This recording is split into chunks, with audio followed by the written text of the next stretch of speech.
আজকের ভিডিওতে আপনাদের সবাইকে স্বাগত জানাই। আমি সৌম্যজিৎ আর আপনারা দেখছেন নেচার অ্যাট মোস্ট। তো আজকের ভিডিওর টপিক হলো বুদ্ধ জুই বা ক্ল্যামাটিস গরিয়ানা। এই গাছটি আমার অনেক দিনেরই একটা প্রিয় গাছ, আর আমার ছাদে এই গাছটা খুব সুন্দর একটা গন্ধ নিয়ে আসে। আর এই গাছটা করাও খুব সহজ।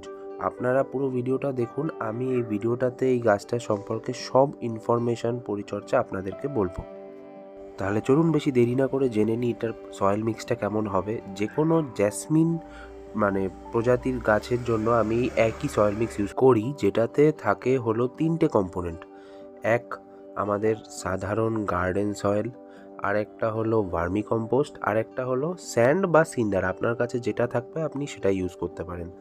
তো আমি 50% ইউজ করি ভার্মি কম্পোস্ট, কারণ এই টাইপের গাছে এরা অ্যাসিডিক সয়েলটা পছন্দ করে, আর এই কম্পোস্ট মাটিটাকে অ্যাসিডিক বানায়। তার সাথে আমি ইউজ করি হলো 30% গার্ডেন সয়েল আর 20% স্যান্ড। এবার আপনার মাটি যদি ঝুরঝুরে হয় তাহলে আপনি 40% গার্ডেন সয়েল আর 10% স্যান্ড ইউজ করবেন। আর এবার তার সাথে আপনারা কি মেশাবেন, একটু নিম খোল, একটু ট্রাইকোডার্মা ভিরিডি, একটু সুপার ফসফেট, খুব বেশি না, কমই। এইটা করেই আপনি মাটিটা তৈরি করুন।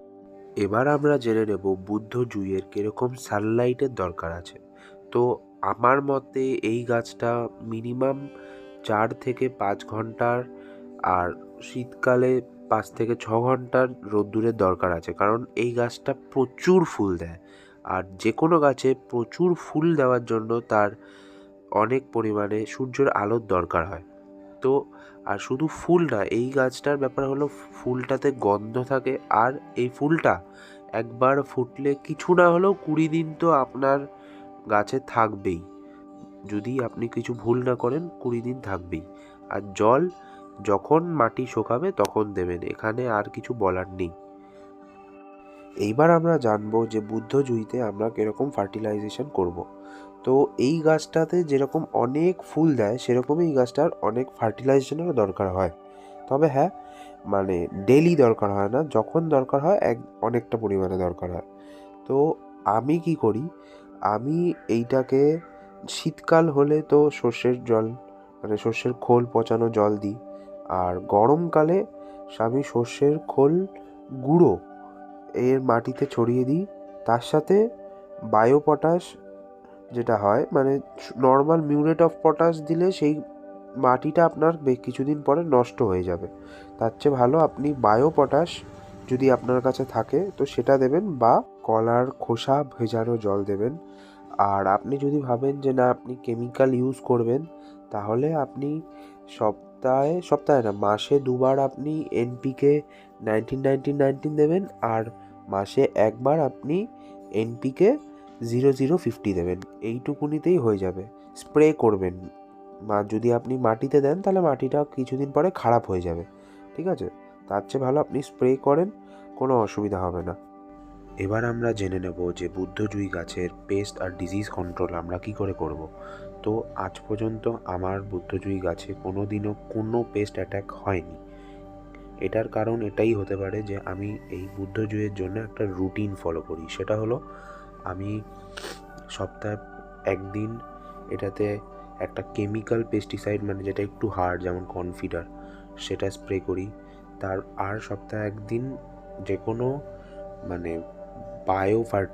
বায়ো পেস্টিসাইড, যেমন ধরুন কাকা বা কাটাপ্পা, এটা স্প্রে করি। আর তার সাথে সপ্তাহে 2 দিন আমি মাইক্রোনিউট্রিয়েন্টস স্প্রে করি।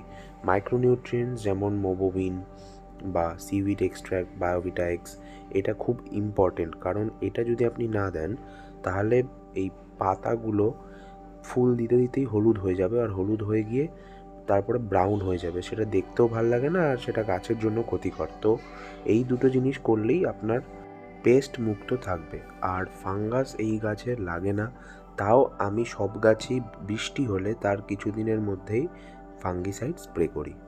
এবার লাস্ট আমরা জানবো যে বুদ্ধজুইটাকে আমরা সঠিকভাবে কি করে টবের মাটিতে লাগাবো। বুদ্ধজুই যেহেতু একটা খুব ফাস্ট গ্রোথের গাছ, তাই এটা আমরা খুব বেশি ছোট টব দেব না। যদি একদম ছোট চারা আনেন তাতেও আপনারা 8 ইঞ্চির টব দেবেন, আর যদি একটু ম্যাচিওর গাছ আনেন তাহলে আপনার ডাইরেক্ট 10 বা 12 ইঞ্চির পট দেবেন। আমার কাছে এটা 12 ইঞ্চির পট আছে, বাট 10 ইঞ্চির মতনই মাটি আছে, ঠিক আছে?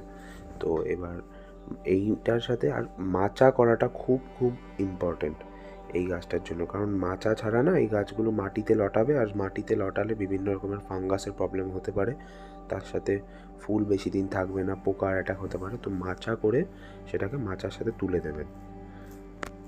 তো এই ছিল আজকের ভিডিও। আপনাদের ভালো লাগলে লাইক করবেন আর অন্য বন্ধুদের সাথে শেয়ার করবেন, আর সাবস্ক্রাইব করলে আবার দেখা হবে একটা নতুন নেচার রিলেটেড ভিডিও নিয়ে। আর খুব শীঘ্রই আমার যেরকম চন্দ্রমল্লিকা দেখছেন এরকমই অনেক শীতের ফুল আসছে।